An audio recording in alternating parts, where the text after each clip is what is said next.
ਪਿਆਰੇ ਵਿਦਿਆਰਥੀਓ, ਤੁਹਾਡਾ ਸਵਾਗਤ ਹੈ। ਅੱਜ ਅਸੀਂ 10ਵੀਂ ਜਮਾਤ ਨਾਗਰਿਕ ਸ਼ਾਸਤਰ ਦਾ ਇੱਕ ਇੰਪੋਰਟੈਂਟ ਲੈਸਨ ਹੈ, ਰਾਜ ਦੀ ਨੀਤੀ ਦੇ ਨਿਰਦੇਸ਼ਕ ਸਿਧਾਂਤ। Directive principals of the state policy, ਇਹਨੂੰ ਡਿਸਕਸ ਕਰਾਂਗੇ। ਭਾਰਤ ਦੇ ਸੰਵਿਧਾਨ ਦੇ ਅਨੁਸਾਰ ਮੌਲਿਕ ਅਧਿਕਾਰ ਅਤੇ ਮੌਲਿਕ ਕਰਤੱਵਾਂ ਦੀ ਵਿਵਸਥਾ ਕੀਤੀ ਗਈ ਹੈ। ਉਸੇ ਤਰ੍ਹਾਂ ਰਾਜਾਂ ਨੂੰ ਵੀ ਆਪਣੀਆਂ ਨੀਤੀਆਂ ਦਾ ਨਿਰਮਾਣ ਕਰਨ ਸਮੇਂ ਕੁਝ ਨਿਰਦੇਸ਼ਕ ਸਿਧਾਂਤ ਵੀ ਦੱਸੇ ਗਏ ਹਨ ਤਾਂ ਕਿ ਇਹਨਾਂ ਨੂੰ ਲਾਗੂ ਕੀਤਾ ਜਾ ਸਕੇ। ਸਰ BN ਰਾਓ ਦੇ ਸੁਝਾਅ 'ਤੇ ਰਾਜ ਦੀ ਨੀਤੀ ਦੇ ਨਿਰਦੇਸ਼ਕ ਸਿਧਾਂਤ ਭਾਰਤੀ ਸੰਵਿਧਾਨ ਵਿੱਚ ਅੰਕਿਤ ਕੀਤੇ ਗਏ ਸਨ।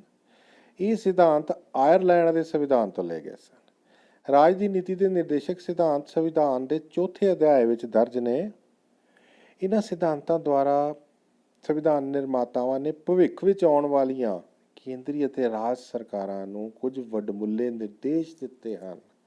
ਇਹਨਾਂ ਨੂੰ ਹੀ ਰਾਜ ਦੀ ਨੀਤੀ ਦੇ ਨਿਰਦੇਸ਼ਕ ਸਿਧਾਂਤ ਕਿਹਾ ਜਾਂਦਾ ਹੈ।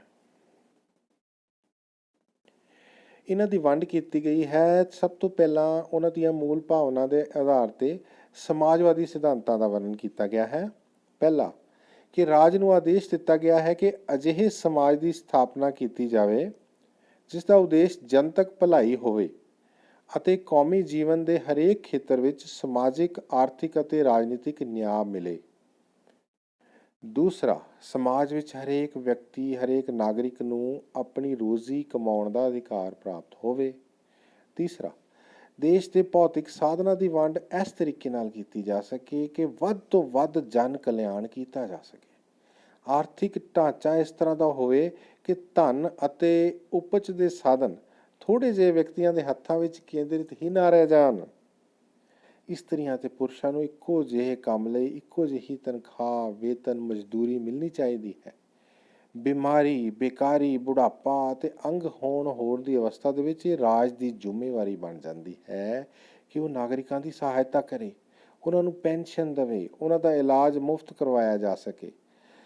ਰਾਜ ਹਰੇਕ ਸ਼੍ਰੇਣੀ ਦੇ ਮਜ਼ਦੂਰਾਂ ਲਈ ਚੰਗੀ ਤਨਖਾਹ, ਚੰਗਾ ਜੀਵਨ ਪੱਧਰ ਅਤੇ ਲੋੜੀਂਦੀਆਂ ਛੁੱਟੀਆਂ ਦਾ ਪ੍ਰਬੰਧ ਕਰੇ। 14 ਸਾਲ ਦੇ ਬੱਚਿਆਂ ਲਈ ਲਾਜ਼ਮੀ ਅਤੇ ਮੁਫਤ ਵਿੱਦਿਆ ਦਾ ਪ੍ਰਬੰਧ ਕੀਤਾ ਜਾਵੇ। ਰਾਜ ਆਮਦਨ ਦੀਆਂ ਅਸਮਾਨਤਾਵਾਂ ਘੱਟ ਕਰਨ ਦਾ ਯਤਨ ਕਰੇ। ਸੋ ਜਦੋਂ ਵੀ ਕਦੀ ਸਰਕਾਰ ਕੋਈ ਨਵੀਂ ਨੀਤੀ ਬਣਾਉਂਦੀ ਹੈ ਜਾਂ ਕਾਨੂੰਨ ਬਣਾਉਂਦੀ ਹੈ ਤਾਂ ਇਹਨਾਂ ਸਿਧਾਂਤਾਂ ਨੂੰ ਸਾਹਮਣੇ ਰੱਖ ਕੇ ਬਣਾਉਂਦੀ ਹੈ। ਇਸ ਤੋਂ ਬਾਅਦ ਕੁਝ ਗਾਂਧੀਵਾਦੀ ਸਿਧਾਂਤ ਹਨ। ਸੰਵਿਧਾਨ ਨਿਰਮਾਤਾ ਰਾਸ਼ਟਰਪਿਤਾ ਮਹਾਤਮਾ ਗਾਂਧੀ ਦੇ ਆਦਰਸ਼ ਰਾਜ ਜਾਂ ਰਾਮ ਰਾਜ ਦੇ ਵਿਚਾਰਾਂ ਤੋਂ ਬਹੁਤ ਪ੍ਰਭਾਵਿਤ ਸਨ। ਉਸ ਦੀ ਇੱਕ ਛੋਟੀ ਜਿਹੀ ਝਲਕ ਸਾਨੂੰ ਹੇਠ ਲਿਖੇ ਸਿਧਾਂਤਾਂ ਤੋਂ ਮਿਲਦੀ ਹੈ। ਨੰਬਰ 1, ਰਾਜਾਂ ਨੂੰ ਪਿੰਡਾਂ ਦੇ ਵਿੱਚ ਪੰਚਾਇਤਾਂ ਸਥਾਪਿਤ ਕਰਕੇ ਉਹਨਾਂ ਨੂੰ ਅਜਿਹੀਆਂ ਸ਼ਕਤੀਆਂ ਦੇਣੀਆਂ ਚਾਹੀਦੀਆਂ ਹਨ ਜਿਸ ਨਾਲ ਉਹ ਇੱਕ ਸਵਰਾਜ ਦੀ ਇਕਾਈ ਦੇ ਰੂਪ ਵਿੱਚ ਕੰਮ ਕਰ ਸਕਣ।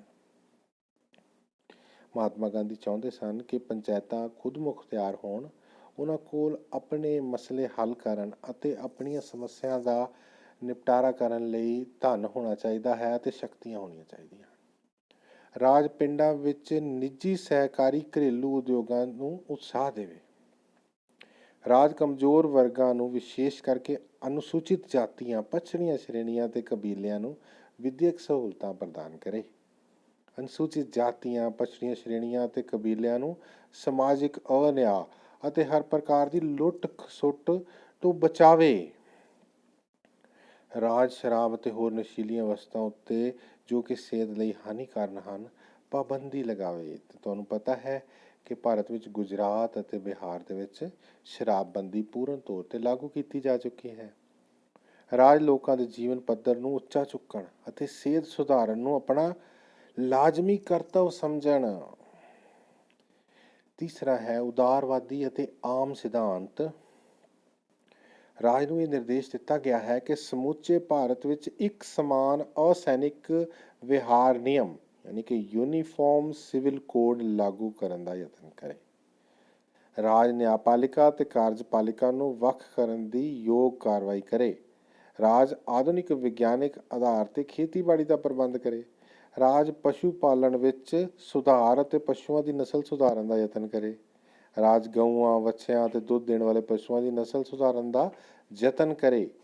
ਰਾਜ ਵਾਤਾਵਰਣ ਦੀ ਰੱਖਿਆ ਅਤੇ ਸੁਧਾਰ ਲਈ ਦੇਸ਼ ਦੇ ਜੰਗਲੀ ਜੀਵਨ ਦੀ ਰੱਖਿਆ ਕਰੇ। ਤੇ 7ਵਾਂ, ਦੇਸ਼ ਵਿੱਚ ਸਥਿਤ ਇਤਿਹਾਸਕ ਅਤੇ ਕਲਾਤਮਕ ਰੁਚੀ ਦੇ ਸਥਾਨਾਂ ਜਾਂ ਵਸਤੂਆਂ ਨੂੰ ਨਸ਼ਟ ਹੋਣ ਤੋਂ ਬਚਾਵੇ।